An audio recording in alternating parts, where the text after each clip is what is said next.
എന്നിട്ട് നോക്കൂ, വിടരുന്നത് പൂക്കൾ വിടരുന്നത് പോലെ അല്ലേ, പാരച്യൂട്ടിൽ വേർപെട്ട് അതിങ്ങനെ വീണ് കഴിഞ്ഞു. അത് ഏറ്റവും പ്രധാനപ്പെട്ട കാര്യം പ്രേക്ഷകർ അറിയേണ്ടത്, ഈ വാട്ടറിൽ സേഫ് ലാൻഡിംഗ് നടത്തുമ്പോൾ അതിൽ ഒരു തരത്തിലുള്ള വെള്ളവും കയറാത്ത വിധം വാട്ടർ പ്രൂഫിംഗ് ആണ് ഈ സ്പേസ് എക്സിനുള്ളത്. ഇതിനകം 10-40 മിഷൻ നടത്തിയിട്ടുണ്ട്, കോൺഫിഡൻസ് ഉണ്ട് അവർക്ക്. അതിൽ നോക്കൂ, അത് പൊങ്ങിക്കിടക്കുന്നു നോക്കൂ, അതിന്റെ മുകൾ ഭാഗം നല്ല വെളുത്തിരുന്ന വെള്ള പാൽ നിറമായി ആണോ എന്ന് നമുക്ക് ഒരു സൈഡിൽ നിന്ന് മനോഹരമായ ആ ദൃശ്യത്തിൽ വേറൊരു ദൃശ്യം കൂടി ഇപ്പൊ കാണാൻ പറ്റുമെന്ന് തോന്നുന്നു. ഈ ബോട്ടൊക്കെ ഇവിടെ വരുന്നുണ്ട്, നാവികസേനയുടെ. അതിന് മുൻപ് ഡോൾഫിനുകൾ എത്തി.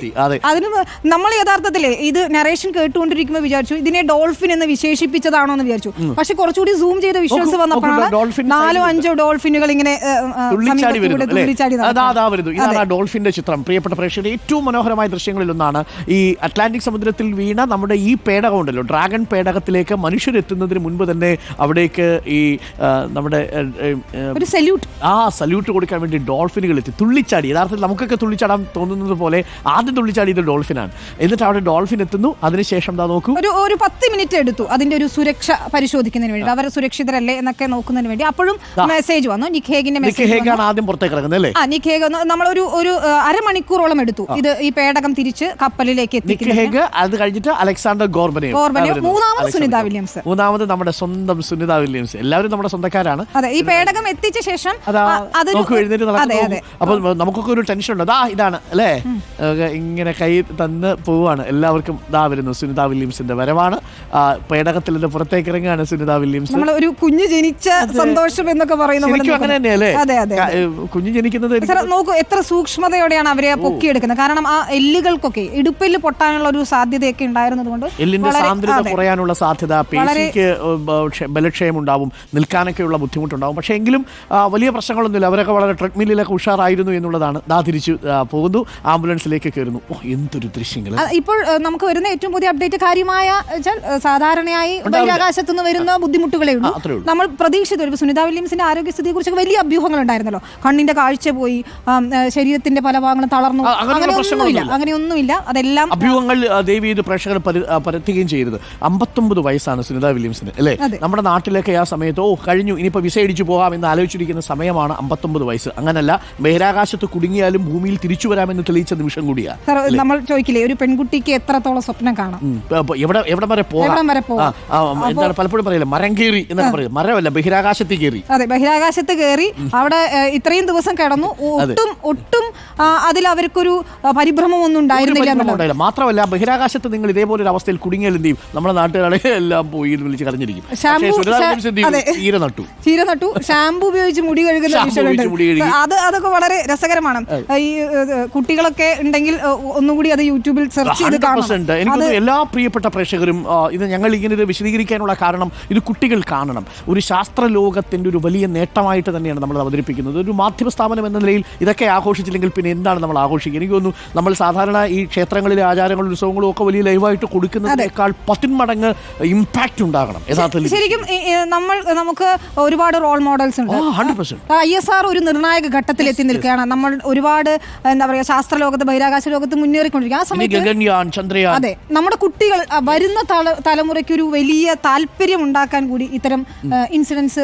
രാവിലെ പറഞ്ഞതുപോലെ മലയാളികളായ കുറച്ചുപേരെങ്കിലും ആലോചിക്കുന്നത്, എന്നാലും നാരങ്ങയും പച്ചമുളകും ഇല്ലാതെ അതെങ്ങനെ സാധിച്ചു എന്നായിരിക്കും ചോദിക്കുന്നത്. അതെ, പക്ഷേ നാസയുടെ യൂട്യൂബില് കമന്റില് താഴെ മുഴുവൻ മലയാളികളായിരുന്നു. പുട്ടും കടലും കഴിക്കാൻ സുനിത വില്യംസിനെ ക്ഷണിക്കുന്നു. നമ്മളെയും പരാമർശിക്കുന്നുണ്ടായിരുന്നു. അരുൺ സാറ് പ്രത്യേകം ചോദിക്കുന്നുണ്ട്. ഏറെ സന്തോഷകരമായ ഒരു കാര്യം, നമ്മുടെയൊക്കെ വീട്ടിലൊരാൾ വരുന്നത് പോലെയുള്ള ഒരു വരവാണ്. അത് ഇന്ത്യക്കാരുടെ നേട്ടം എന്ന നിലയിൽ മാത്രമല്ല, മാനവരാശിയുടെ നേട്ടം എന്ന നിലയിലാണ് നമ്മൾ പറയുന്നത്. മാത്രമല്ല, പലപ്പോഴും ആളുകൾ ഇത്തരം കഥകളൊക്കെ വായിച്ചിട്ടുള്ളത്, ഈ സ്പേസ് കഥകളൊക്കെ നമുക്ക് വലിയ താല്പര്യമുള്ളതുകൊണ്ട്. ഇപ്പോൾ എഡ്വിൻ ആൽഡ്രിനൊക്കെ അമേരിക്ക ചന്ദ്രനിൽ പോയിട്ട് തിരിച്ചു വരുന്ന സമയത്തൊക്കെ വിഷാദ ലോകത്തിൽ അടിപ്പെട്ടു എന്നാണ് കേൾക്കുന്നത്. പക്ഷേ ഇവിടെ രണ്ടുപേരും ഉണ്ടായിരുന്നു, ബുച്ച് വിൽമറും ഉണ്ടായിരുന്നു, സുനിത വില്യംസും ഉണ്ടായിരുന്നു. പിന്നെ കഴിഞ്ഞ സെപ്റ്റംബറിലാണ് ബാക്കി രണ്ടുപേരും കൂടെ പോകുന്നത്. പക്ഷെ അവർക്കും പിന്നീട് തിരിച്ചു വരാൻ പറ്റാത്ത അവസ്ഥയായി പോയി എന്നുള്ളതാണ്. ഇതിൽ സുനിത വില്യംസ് പിന്നീട് പറഞ്ഞ ഒരു ട്വീറ്റ് ഉണ്ട്. മടങ്ങി വരുന്ന ഉറപ്പായപ്പോൾ പറഞ്ഞത്, ഒരു റോളർ കോസ്റ്ററിലൂടെ പോയിക്കൊണ്ടിരിക്കുകയായിരുന്നു, പക്ഷേ ഇനി എനിക്ക് തിരിച്ചു വരണമെന്ന് ആലോചിക്കണം, അത്രയും ഓർമ്മകളുണ്ട്, അനുഭവങ്ങളുണ്ട്. തിരിച്ചു വരുന്ന ഉറപ്പായപ്പോൾ കുറച്ചുകൂടി നിന്നാലോ എന്നുള്ളൊരു തോന്നലായി.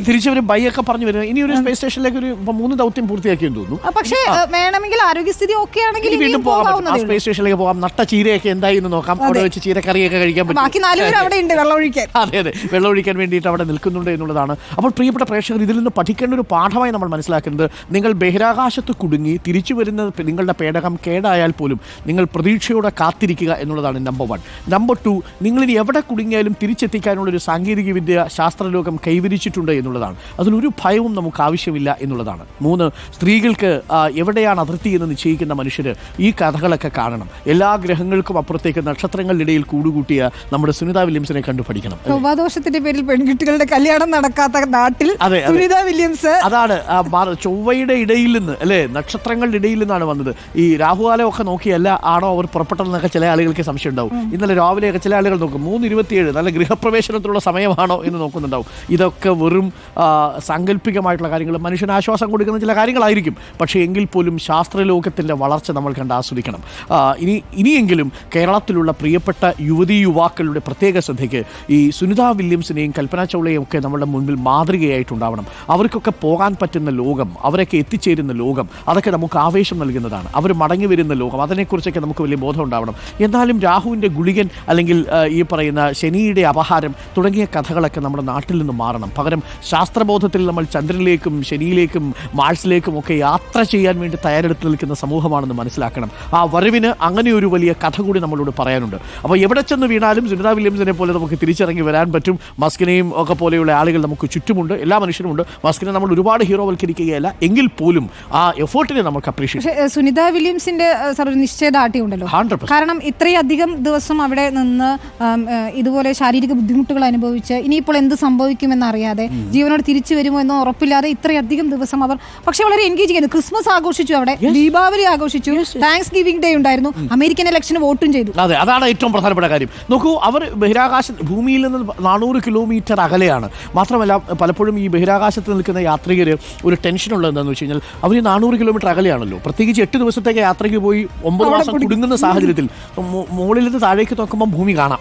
അപ്പോൾ ആ ഭൂമി കാണുന്ന 400 കിലോമീറ്റർ താഴ്ചയാണല്ലോ, എങ്ങനെ താഴേക്ക് ഇറങ്ങി പോകും എന്ന് ആലോചിച്ചിരിക്കുന്നു. സാധാരണ നമ്മൾ മരത്തിന്റെ മുകളിലൊക്കെ കയറിയിരിക്കുന്ന സമയത്ത്, ഇല്ലെങ്കിൽ നമ്മൾ പർവ്വതത്തിന്റെ മുകളിലൊക്കെ കയറിയിട്ട് താഴോട്ട് ഇറങ്ങാൻ പറ്റാതെ നമ്മുടെ ബാബുവിനെ പോലെ ഇരിക്കുമല്ലോ പാലക്കാട്, അതേപോലെ ഇരിക്കുന്ന ഒരു സാഹചര്യത്തിൽ ഞങ്ങൾ താഴെ ഇറങ്ങിക്കഴിഞ്ഞാൽ വീട് കാണാം അല്ലെങ്കിൽ ഭൂമി കാണാം, പക്ഷെ അവിടേക്ക് ഇറങ്ങാനുള്ള വഴിയില്ല. ഇനി അവിടെ നിന്നൊരു പേടകം വന്ന് ഡോക്ക് ചെയ്ത് വേണം അൺഡോക്ക് ചെയ്ത് തങ്ങളെ കൊണ്ടുപോകാൻ. എന്നിങ്ങനെ കാത്തിരിക്കുന്ന മനുഷ്യർക്കുണ്ടാവാവുന്ന വിഷാദം ചെറുതല്ല.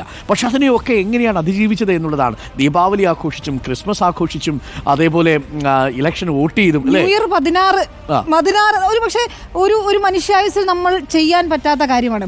ഈ ഭൂമി പരിക്രമണം ചെയ്തുകൊണ്ടിരിക്കുകയാണല്ലോ ഈ പേടകം. 16 ഇടങ്ങളിലെ ന്യൂ ഇയർ അവർ ആഘോഷിച്ചു. അത് പക്ഷേ ഒരു ഭൂമിയിൽ നിന്ന് നമുക്ക് ഒരിക്കലും അങ്ങനെ ട്രാവൽ ചെയ്തെത്തില്ല. മാത്രമല്ല ഇടയ്ക്കിടയ്ക്ക് സമയം തോന്നുമ്പോൾ നമ്മൾ വീടിനകത്ത് ഇങ്ങനെ അടച്ചിട്ടിരിക്കുന്ന സമയത്ത് ഒന്ന് പുറത്തിറങ്ങാൻ നമ്മൾ ആഗ്രഹിക്കും. ഇടയ്ക്കിടയ്ക്ക് പുറത്തിറങ്ങും, അങ്ങനെ വാക്ക് നടത്തും. ആ നടത്തം തന്നെ റെക്കോർഡായി മാറി. ഏറ്റവും കൂടുതൽ സമയത്ത് ബഹിരാകാശത്ത് നടന്ന വനിത എന്ന ഒരു റെക്കോർഡ് കൂടി സുനിത വില്യംസ് സ്വന്തമാക്കി. 4ാമത്തെ ആളാണ് കൂടുതൽ സമയം നടന്ന 4ാമത്തെ ആൾ. അപ്പം ഒരു കാര്യം നിങ്ങൾ ആലോചിച്ച് നോക്കൂ, ഇങ്ങനെ വീടിനുള്ളിൽ മാത്രം ഇരിക്കുന്ന സമയത്ത് വീടിന്റെ പുറത്തേക്ക് ഇറങ്ങുന്നത് പോലെ ശൂന്യാകാശത്തിറങ്ങി നടക്കുക എന്നുള്ളതാണ്. അപ്പോഴാണ് നമ്മുടെ നാട്ടിലൊക്കെ ചില ആളുകൾ പറയുന്നത് പുറത്തിറങ്ങരുത് കേട്ടോ പെൺകുട്ടിയാ എന്ന് പറയും. ശൂന്യാകാശത്ത് ഇറങ്ങി നടന്ന സുനിത വില്യംസ് അവിടെ രാത്രി മാത്രമേ ഉള്ളൂ സർ. അവിടെ രാത്രി മാത്രമേ ഉള്ളൂ. ഇനി അതാണ് അടുത്ത പ്രത്യേകത. അതായത് നമ്മുടെ നാട്ടിലൊക്കെ രാത്രികളിൽ സ്ത്രീകൾക്ക് നിഷേധിക്കപ്പെട്ടതാണെങ്കിൽ ബഹിരാകാശത്ത് സുനിത വില്യംസിന് പകലുണ്ടായിരുന്നില്ല എന്നുള്ളതാണ്. അവിടെ രാത്രി മാത്രമാണ്. നിങ്ങൾ നോക്കിയാൽ വലിയ ഇരുട്ടിലേക്കാണല്ലോ നിങ്ങൾ പുറത്തേക്ക് ഇറങ്ങുന്നത്. നോക്കിയാൽ താഴെ നക്ഷത്രങ്ങളെയൊക്കെ നിങ്ങൾക്ക് കാണാൻ പറ്റും. അവിടെ വേറെ വെളിച്ചവും കുന്തമൊന്നുമില്ലല്ലോ. നിങ്ങൾക്ക് മണ്ണെണ്ണകളൊക്കെ കത്തിച്ചു വയ്ക്കാനും പറ്റില്ല. അപ്പോൾ അതുകൊണ്ട് അവിടെ ആ ഇരുട്ടത്ത് താഴെയുള്ള ഭൂമിയിലും നക്ഷത്രങ്ങളും ഒക്കെ അവിടെ നിന്ന് നോക്കുമ്പോൾ ഭൂമി തിളങ്ങിയായിരിക്കും ഇരിക്കുക. ഒരു ഭാഗത്ത് കാരണം ഒരു ഭാഗത്ത് ഇരുട്ടായിരിക്കും. അപ്പോൾ അത് മനോഹരമായ ദൃശ്യമായിരിക്കും. അവിടെ നിന്നൊക്കെ കാണും. ഇങ്ങനെ താഴോട്ട് ഭൂമിയൊക്കെ നോക്കി നമുക്ക് കാണാം. വലിയ മലകളുടെ മുകളിൽ ഇരിക്കുമ്പോൾ അല്ലെങ്കിൽ വലിയ പർവ്വതങ്ങളുടെ മുകളിലേക്കൊക്കെ നിങ്ങൾ പോയിട്ടുണ്ടെങ്കിൽ താഴെ കാണുന്ന താഴ്വര പോലെ ഭൂമി നിങ്ങൾക്ക് കാണാം. അങ്ങനെ മനോഹരമായ കാഴ്ചയാണ് ദ ഗ്രേറ്റ് റിട്ടേൺ എന്ന് തന്നെ നമുക്ക് പറയേണ്ടി വരും. തീർച്ചയായും ആ ദൃശ്യങ്ങൾ ഒരു മനുഷ്യായുസ്സിൽ നമ്മൾ കണ്ടിരിക്കേണ്ടതാണ്. അത് മിസ് ചെയ്തിരുന്നെങ്കിൽ ഉറപ്പായും അതൊരു വലിയ എല്ലാ കോളേജുകളിലും ഈ സംവിധാനം ഉണ്ടാവുക എന്നുള്ളതാണ്. ഇത് വിദ്യാർത്ഥികളെ നിശ്ചയമായും നിങ്ങൾ പഠിപ്പിച്ചിരിക്കണം. LP UP സ്കൂളുകൾ മുതലുള്ള പാഠ്യപദ്ധതികളിൽ ഈ വരവിൻ്റെ ദൃശ്യങ്ങൾ കൊടുക്കണം. അവരുടെ തിയേറ്ററിൽ ഇട്ട് തന്നെ ഇത് കാണിക്കണം. ആ സമയം വെച്ച് തന്നെ കാണിക്കണം. നമുക്കിതിൻ്റെ ഓരോ സമയവും പ്രേക്ഷകർക്ക് അതിനുവേണ്ടി നമുക്ക് കൊടുക്കാമെന്ന് തോന്നുന്നു. ഒരു 10-12 മിനിറ്റ് ദൈർഘ്യമുള്ള ഒരു മിനി ഓരോ സമയവും നമുക്ക് എന്തൊക്കെ ചെയ്തു എന്നുള്ളതിന്റെ ഡീറ്റെയിലിംഗ് നമ്മൾ പ്രേക്ഷകരിലേക്ക് നൽകും. അപ്പോൾ വിനീത ഗംഭീരമായി നമ്മളുടെ രാത്രിയിലെ യാത്രാ വിവരണം എന്നുള്ളത് വളരെ അനുപമമായ ഒന്നാണ്. സായിയും സർ, സായി കുമാറും വളരെ വിശദമായി അതിന്റെ ഒരു ലൈവ് സ്ട്രീമിംഗിൽ ഓരോ ഘട്ടവും സായി വിശദീകരിച്ചത് വളരെ വ്യക്തമായിരുന്നു. നമുക്ക് എല്ലാവർക്കും ലളിതമായ രാത്രി 12 മണി അല്പം ആശങ്കാകുലനായിരുന്നു. തിരിച്ചു വരുമ്പോൾ എന്തെങ്കിലും സംഭവിച്ച എന്ത് ചെയ്യും എന്നുള്ളതായിരുന്നു പുള്ളിയുടെ ഒരു ടെൻഷൻ. പക്ഷേ ഒന്നും സംഭവിച്ചില്ല. ഈ ശാസ്ത്ര ലോകത്തുള്ളവരൊക്കെ നമ്മൾ സംസാരിക്കുമ്പോൾ പല ഫിസിക്സിന്റെയും പ്രൊഫസേഴ്സിന്റെ ഒക്കെ സംസാരിക്കുമ്പോൾ ഇതൊക്കെ നിസ്സാരമായി എപ്പോഴും ആൾക്കാർ പോയി വരുന്നിരുന്നു. പക്ഷേ സുനിത വില്യംസ് ആയതുകൊണ്ടാണ് നമ്മൾ ഈ ഇതൊരു ആ അർത്ഥത്തിലൊരു റെസ്ക്യൂ മിഷൻ അല്ല. ഇന്നലെ നമ്പിനാരായണൻ വളരെ കൃത്യമായി ഇതൊരു റിട്ടേൺ ആണ് എന്ന് മാത്രം നമ്മൾ കരുതിയാൽ മതി. മനോഹരമായിട്ടുള്ളൊരു മടക്കം. പക്ഷേ ആ മടക്കത്തിന്റെ പ്രത്യേകത കുടുങ്ങിപ്പോയ ഒരാളെ നമ്മൾ തിരിച്ചെത്തിക്കുന്ന ഒരു സംഭവം ഉണ്ടല്ലോ, അതാണ് ഏറ്റവും പ്രധാനപ്പെട്ട. അപ്പോൾ ആകാശത്ത് കുടുങ്ങിപ്പോയ മനുഷ്യരെ നമ്മൾ തിരികെ എത്തിക്കുന്ന മനോഹരമായ നിമിഷത്തിനാണ് ലോകം സാക്ഷ്യം വഹിച്ചത്. പ്രിയപ്പെട്ട പ്രേക്ഷകരെ, ഒരു കാര്യം കൂടിയുണ്ട് സർ. ഇനി 150 പരീക്ഷണങ്ങൾ സുനിത ഇതുവരെ നടത്തി, സുനിതയും ബുച്ച് വിൽമോറും കൂടി. അതിന്റെ തുടർ പരീക്ഷണങ്ങൾ നടത്തേണ്ടതുണ്ട്. ഇതിന്റെ റിസൾട്ട് വിശകലനം ചെയ്ത് അടുത്ത ഘട്ടത്തിലേക്ക്, അതായത് സുനിത ഈ കൊണ്ടുവന്ന ഇൻഫർമേഷൻ എല്ലാം തന്നെ വളരെ വിലപ്പെട്ടതാണ്. ഒരുപക്ഷെ ഡയമണ്ട്സിനേക്കാളും നമുക്ക് വിലപ്പെട്ടത്. മാത്രമല്ല ഇവരുടെ ശരീരം പോലും പഠന വിധേയമാക്കാൻ പോകുന്നു. അതെ, ഇത്രയും നാൾ അവിടെ തങ്ങിയതിന്റെ ഉണ്ടായിട്ടുള്ള ശരീരമാറ്റങ്ങൾ, അതായത് എത്ര കാലം നമുക്കിനി അവിടെ താമസിക്കാൻ പറ്റും, അതൊരു വലിയ കാര്യമാണ്. അപ്പോൾ ഈ സാധാരണ പറയാറുണ്ട് പച്ചപ്പുല്ലിൻ്റെ മണം, മഴയുടെ മണം, ഭൂമിയുടെ മണം, ഈ മണമൊക്കെ കാത്തിരുന്ന് ആഗ്രഹിച്ചിരുന്ന മനുഷ്യരുണ്ട് എന്ന് പറയുന്ന പോലെ ഇനിയിപ്പോൾ സുനിത വില്യംസിന് നാട്ടിൽ വന്ന് അല്ലേ, നാട്ടിലേക്ക് ഇറങ്ങുന്ന സമയത്ത് ആ ഗ്രാവിറ്റേഷൻ ഫീൽ ചെയ്യുന്നതൊക്കെ വലിയ പ്രധാനമുള്ള കാര്യം. സാധാരണ എനിക്കൊന്നും ഈ ഗർഭസ്ഥാവസ്ഥയിലുള്ള കുഞ്ഞ് തിരികെ ഭൂമിയിലേക്ക് വരുമ്പോൾ ആ കുഞ്ഞിന് പക്ഷെ അറിയില്ല, ആ പ്രസവത്തിന്റെ വേദനയോ പ്രസവത്തിന്റെ സുഖമൊന്നും ആ കുഞ്ഞിന് അറിയില്ല. പക്ഷേ സുനിത വില്യംസിന് പറയാൻ പറ്റും. ഭൂമിയിൽ നിന്ന്, ശൂന്യാകാശത്തിൽ നിന്ന്, ബഹിരാകാശത്തിൽ നിന്ന് ഭൂമിയിലേക്ക് വരുമ്പോഴുള്ള ഗ്രാവിറ്റേഷൻ ഫോഴ്സിന്റെ ഫീല്. മാത്രമല്ല സർ, ഈ 9 മാസത്തിന് ശേഷമാണ് അവർ ഭൂമിയിലെ ശുദ്ധവായു ശ്വസിക്കുന്നത്. കൃത്രിമ ഓക്സിജനാണ്, അത് പേടകത്തിനകത്തുമാണ്. നമ്മൾ ഈ ഒരു തുറസായ സ്ഥലത്ത് എത്തുക എന്ന് പറയുന്നത് നമ്മളെ ഒരു പക്ഷേ മനസ്സ് വിശാലമാക്കും എന്ന് പറയുന്ന പോലെ അവരുടെ ഈ ലോകത്തേക്ക് തിരിച്ചെത്തി എന്ന് പറയുന്നത് വലിയൊരു കടലയും കൊഞ്ചും ഈ പറയുന്നത് പോലെ നമ്മളുടെ ഭക്ഷണ വിഭവങ്ങളൊക്കെ കഴിച്ച് ഉഷാറായി സുനിത വില്യംസും ഉണ്ടാവും. ചരിത്രത്തിന്റെ ഭാഗമായി മാറിയിരിക്കുന്നു. അതൊരു വലിയ മടങ്ങിവരവാണ്. ആ അർത്ഥത്തിൽ ആ തിരിച്ചുവരവിന് വലിയ പ്രാധാന്യമുണ്ട്. ശാസ്ത്രലോകം നമിച്ചിരിക്കുന്ന ബിഗ് സല്യൂട്ട് നൽകുന്ന ഒരു തിരിച്ചുവരവാണ് നമ്മൾ കണ്ടത്. അപ്പോൾ താങ്ക് യു വിനീത, സായി, ഒപ്പം നമ്മുടെ ഡെസ്കിലുള്ളവർ രാത്രി മുഴുവൻ മലയാളം ടെലിവിഷൻ ചാനൽ ഒരേ ഒരു ചാനൽ മാത്രമാണ് 6.5 മണിക്കൂർ നേരം തത്സമയം ഈ വിവരങ്ങൾ പ്രേക്ഷകരിലേക്ക്. നമ്മുടെ ക്യാമറ ടീം, ഗ്രാഫിക്സ് ടീം എല്ലാവരും ഉണ്ടായിരുന്നു. നമ്മൾ അപ്പോൾ അതിന്റെ ഇൻഫർമേഷൻ ടെക്സ്റ്റ് ആയിട്ട് അപ്ഡേറ്റ് ചെയ്യുകയും പൊങ്കാല മാത്രമല്ല നാസയിൽ നിന്നുള്ള മടങ്ങിവരവും നമ്മൾ കൃത്യമായി പ്രേക്ഷകരിലേക്ക് എത്തിക്കും. അത് ആഘോഷമാക്കി മാറ്റി എന്നുള്ളതാണ്. അപ്പോൾ ഒരു സെറിമോണിയൽ പരിപാടി തന്നെയായിരുന്നു. അപ്പോൾ വലിയ ഉത്സവത്തോടു കൂടിയാണ് അവസാന നിമിഷമൊക്കെ വരുന്ന സമയത്ത്, ഉറക്കത്തിന്റെ ഒരു ഘട്ടം എത്തുന്ന സമയത്തും നമ്മളിങ്ങനെ ഉദ്വേഗജനകമായ നിമിഷം ആയിരുന്നു. ചിരി കാണുക എന്നുള്ളതായിരുന്നു സുനിത വില്യംസിന്റെ ചിരി. ഡോൾഫിന്റെ നൃത്തം കാണാൻ പറ്റി, ഈ പറയുന്ന ചിരി കാണാൻ പറ്റി, അതൊക്കെ മതിയല്ലോ, അതൊക്കെ പോരെ അളിയാ. അതെ, അതൊക്കെ മതി. അത് ലൈഫിൽ നമുക്ക് കിട്ടാവുന്ന ഏറ്റവും വലിയ മൊമെന്റ്സ് ആണ്. നമ്മൾ ചന്ദ്രയാൻ റിപ്പോർട്ട് ചെയ്യുന്ന സമയത്ത്, നമ്മുടെ ചാനൽ തുടങ്ങിയ സമയത്തായിരുന്നല്ലോ ചന്ദ്രയാൻ, അത് റിപ്പോർട്ട് ചെയ്യുന്ന സമയത്ത് അതാണ് ഒരുപക്ഷെ ഏറ്റവും ഈ സ്പേസിൽ റിപ്പോർട്ട് ചെയ്യാൻ പറ്റുന്ന ഏറ്റവും വലിയ കാര്യം എന്നാണ് വിചാരിച്ചത്. പക്ഷേ ഇതാണ് ഓരോ ഇത്തരം നിമിഷങ്ങളൊക്കെയാണ് നമ്മൾ ചെറിഷ് ചെയ്യേണ്ടത് എന്ന് ഒരിക്കൽ കൂടി പ്രിയപ്പെട്ട പ്രേക്ഷകരോട് പറയുന്നു.